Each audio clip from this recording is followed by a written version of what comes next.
Right, so welcome back.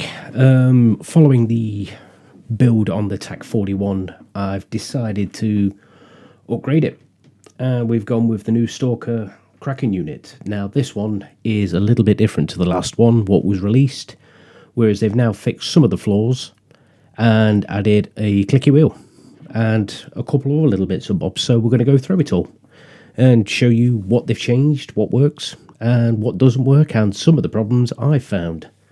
So, enjoy.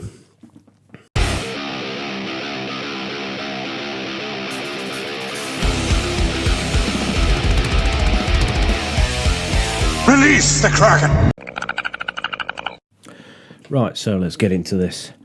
So the reason I've actually gone and bought the Stalker unit is because of the silverback unit that was in there. I was happy with it, but there was just some things that were just icking at me.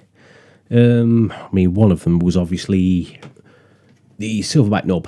Now, everything that's fitted to a bolt action, you want it as the fit and finish to be as close as possible. Now, I was getting issues with shots curling off just to the right at end of shot, and I've actually narrowed it down to the knob.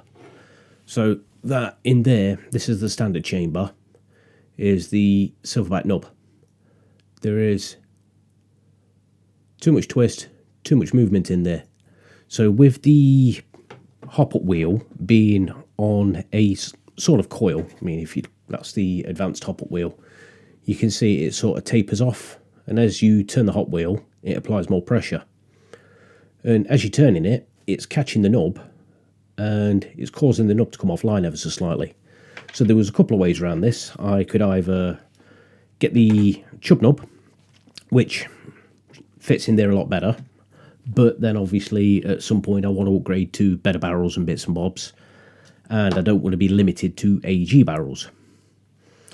So my other option was the Medusa wheel, which then runs off the silverback hop chambers. Brilliant idea, but my problem was I wanted to convert to gas blowback, and getting everything to do the job, i.e. the Medusa wheel, the gas blowback hop chamber for the silverback, the modified cylinder head from, I believe it was Hadron who did the cylinder heads.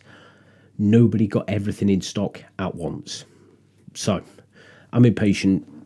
So my other option was Stalker.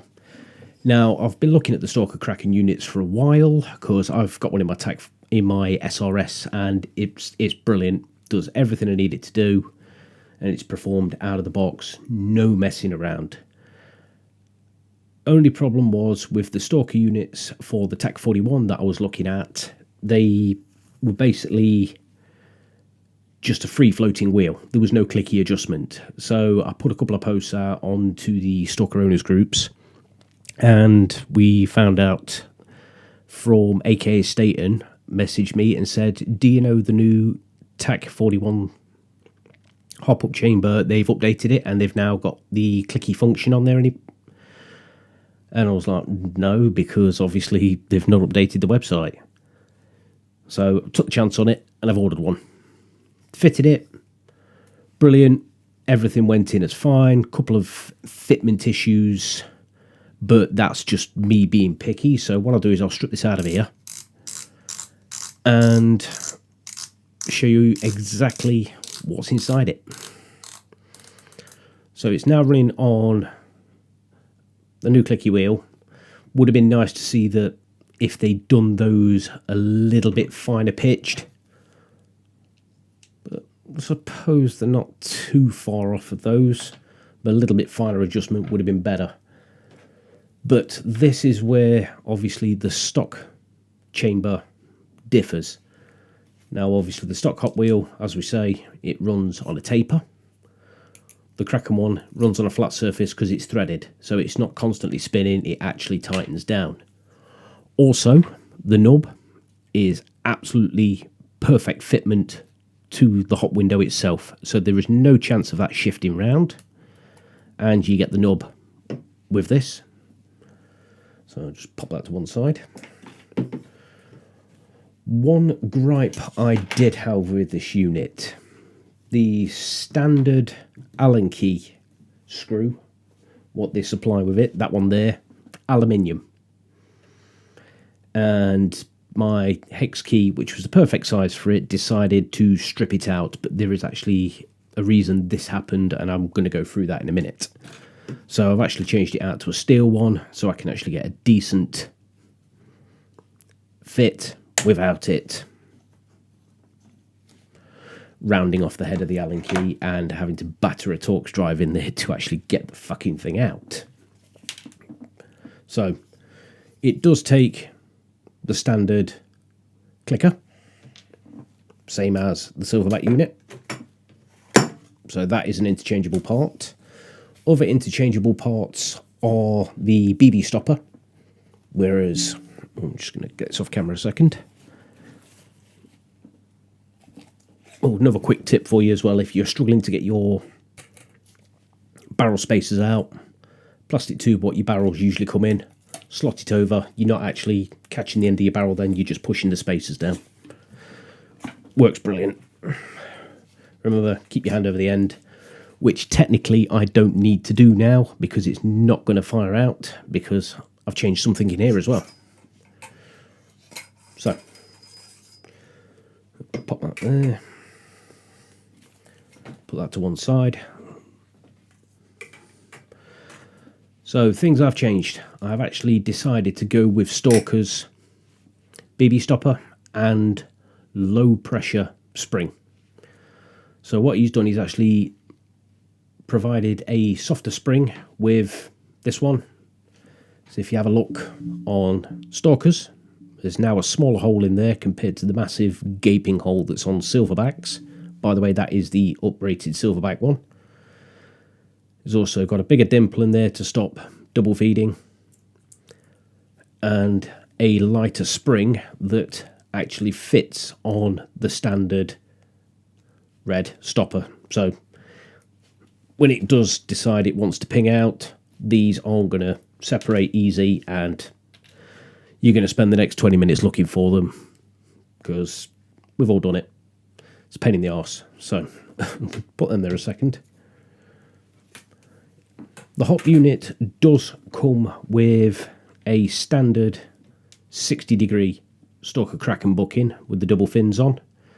I've opted to put a 70 in, but 60 out of the box probably would work quite nicely. It's just I've got a 70 in the SRS. It works for me. Same setup in this one. It should work in this one, in theory. So one thing I can note on these, they have updated them.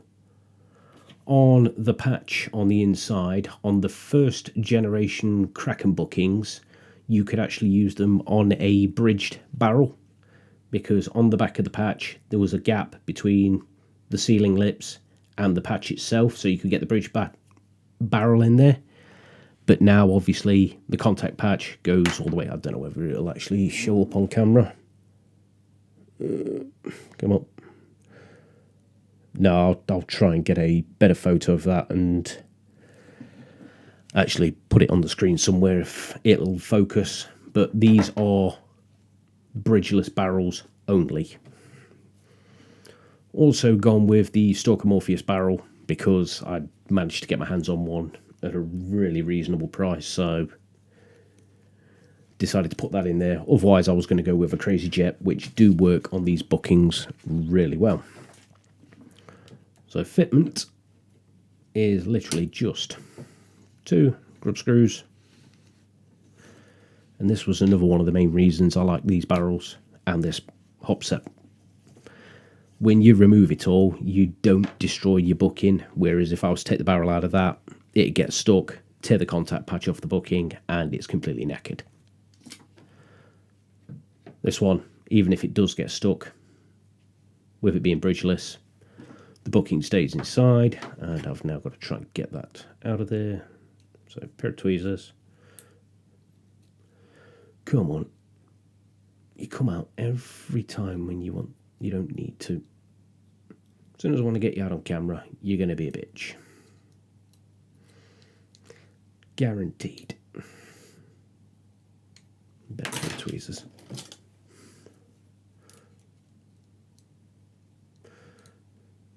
Oh, well. There we go. Right. In fact, it might actually show up better on this one. If you see the contact patch in there. Where's it on it? So you've got a full contact patch which covers the whole window, including fins down to the side, which covers everything. I'm going to apologise now. If the sound keeps fluctuating in and out, it's because I'm trying to get these microphone settings correct and they've been driving me bonkers. Right, so all you do, as I say, really simple. Drop your booking on. I'll go through why I've put the PTFE on there in a minute. Those two wings. Just locate into the slots.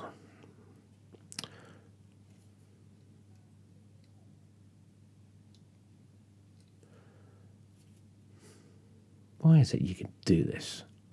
First time, every time. But as soon as you get on camera, it's just going to be an absolute pig. There you go. And it just literally locates in. Pushes in. That locates up. 2 locating screws. Job done.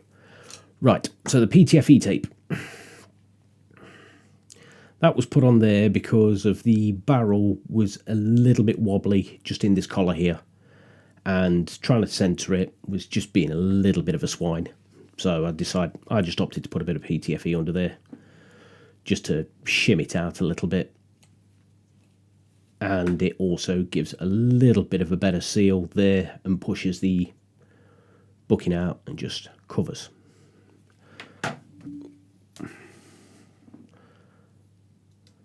Right. So you don't really get much in the kit other than obviously hop chamber, booking, wheel and a new cylinder head. But the cylinder head has had to be changed because obviously it's a gas blowback booking, so the opening is ever slightly bigger. Oh dear. I'll just pop these back in here and I'm going to go over to the cylinder head because there is something that's knocked me on that and I want to go through it in a minute. I'll just nip those in there. So you don't have to over tighten these. They've got little flat heads on them which cause the barrel to sit central. And that's it. Really simple unit. So they have changed the cylinder head. The original one obviously sits on a lot closer. Now when you install this, if you go onto Stalker's website or their YouTube channel, they do say to remove this screw because you have to sand it down a little bit. Because this sits a little bit prouder than the original, it doesn't locate all the way home. Now I found a problem there. Because you have to sand it down. There's the receiver. To fit into this recess just here. Once you've sanded it off, you've then got nearly a full mil gap between the bolt and this front edge here. So when you've got a weighted piston in there and you get a dry fire, the inertia is basically slamming the whole of that bolt forward another 0.5 mil, which then here comes the problem. It's basically banging the hop unit and everything forwards. Now the aluminium screw doesn't hold it perfect, and then it basically gets the whole hop chamber, and instead of lining up perfect with that hole and that hole, slams it forward 0.5 mil and causes misfeeding issues. So the only way I've found to combat that, without obviously Stalker sorting this problem out and making these heads smaller so you don't have to sand this down, because that, to be honest, that's just a pain in the fucking arse.